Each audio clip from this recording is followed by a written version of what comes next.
last Wednesday. And I'm going to say this, I don't know what you guys talked about when I went off air. The height doesn't match the tape. There are good things, and there are some good things, but the height or the tape to me doesn't tell you got a first-round draft pick or a top 10 or a number 1 overall draft pick or a Heisman hopeful. I think he's going to go into Ohio State and he's going to struggle because he hasn't played anybody. All right, and so in typically understated fashion, Jordan Rodgers is not taking a victory lap or anything like that about having been right. Good morning, Jordan. Hey, look, I know I learned from one Stephen A. Smith that when a certain team in Texas lives up to the expectations that you put out there, you got to have a little bit of a celebration, right? No, I'm just kidding. Get rid of this.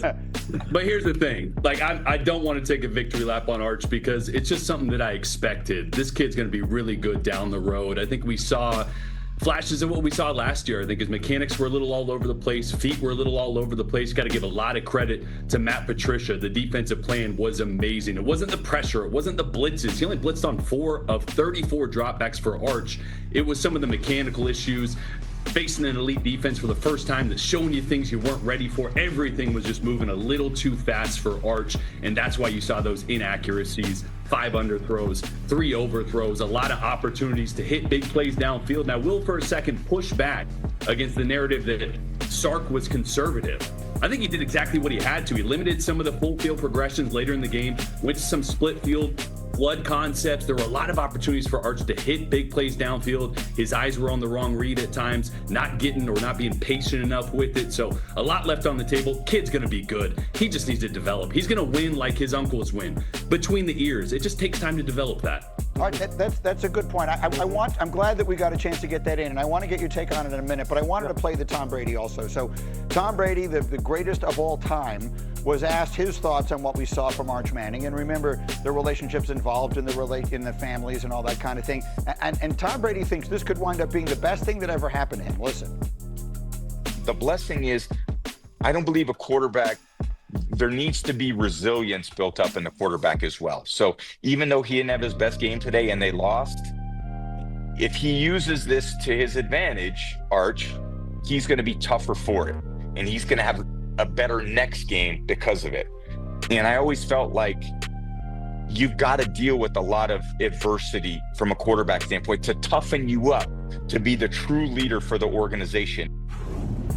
And so I think there is something to that, right, Lewis? Yeah. However it is that he handles this internally, externally, forward, all that kind of stuff, Lewis will wind up making a big difference for him in the long run and for his team this year. There's no question. Look, having that resilience is that's what football is all about, especially at the quarterback position, especially because, as Jordan is talking about, as Tom is talking about, so much of it has to be done within here, in between your ears.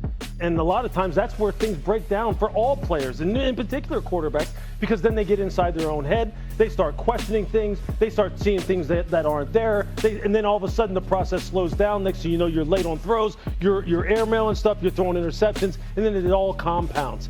And in order for you to not have that be the case, you have to kind of put this situation and put this game in a box and say, okay, look, I'm going to take the things I need to, and I need to move forward. You would assume he is wired to be able to do that. We don't know yet. And I think that's one of the things also that Jordan's pointing out, and that all of us have really been trying to point out, is we got way ahead of ourselves on this young man with like little to no resume to go off of. Way ahead, simply because of what his name was. And we quite honestly have downplayed some guys who have a much longer resume and kind of put them behind him as if they were guys who needed to prove all the things that Arch needed to prove, and they'd already proved them. So let's just see how he does here in week 2. He's got a great coaching staff around him. I think he will bounce back. Jordan, I can see you nodding along vigorously. Give me a final word on this before I move to some other quarterbacks. Yeah, I think we just realized that Arch doesn't have elite physical traits. He doesn't have an elite arm. He doesn't have elite athleticism, but he's a good player. He's got a high floor. And once the mind between the ears catches up, all those inconsistencies are going to go away. So he's got a bright future. And some of those throws down the stretch he made were big time. So you still see flat of brilliance. Okay, so we've got that. There's 2 other quarterbacks I want to talk about. I basically watch most of these college games through the eyes of, I'm going to host the draft in April, and I want to learn about these players. I watched your game on Sunday with Lenora Sellers of South Carolina, and I will tell you, Lewis, everything that you have been talking about, I know it wasn't from start to finish a perfect performance, but you see the reasons why. We're going, oh my God. Yeah. Is that what this game is going to be like? But as Jordan talked about resilience, it was on display in the middle of this football game. He had a few series there, though, where 20 years old in June. He's that young. Jordan, the read on Lenora Sellers. Man, I saw flashes of Cam Newton for exactly what Lewis is saying. The big, physical, strong runner that can run through you and run by you, I thought was so impressive. He can change a game with his feet. Now, been a big catch and run, and the touchdown where he's got two hands on it, you got to bring that down. The one pass attempt that went further than 15 yards downfield, that bomb to Nick Harbour that changed the game. That's the flashes of brilliance we see from from Lenora Sellers, and that's why I think he's put himself in the conversation of being a top 10 pick next year because of that. Let me get one more quarterback in the conversation while I have a minute. LSU, Garrett Nussmeier really showed you something in that second half. What is your read?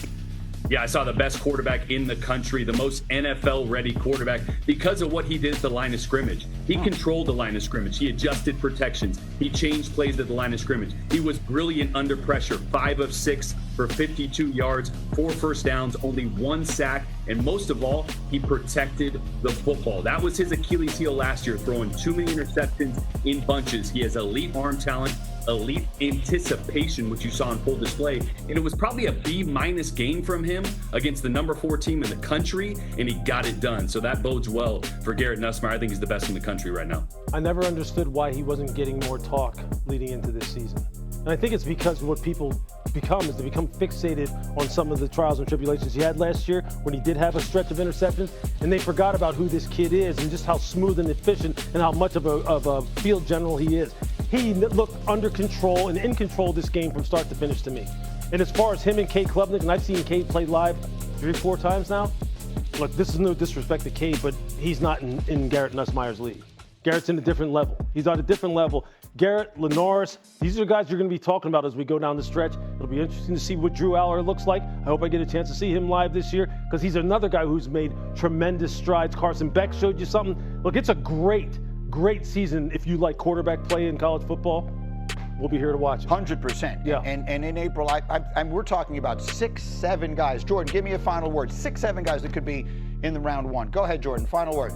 And that's still all up for grabs. I mean, there's so many guys that are so talented, so many young quarterbacks. I look at a Ty Simpson that I think is going to get a lot of probably flack from the performance from Alabama week 1, but he showed some flashes. That kid is so physically gifted. So this is still up for grabs. I agree with Lewis. I think right now Nuss and Sellers are the cream of the crop, but there's probably 5 or 6 other quarterbacks that are going to play their way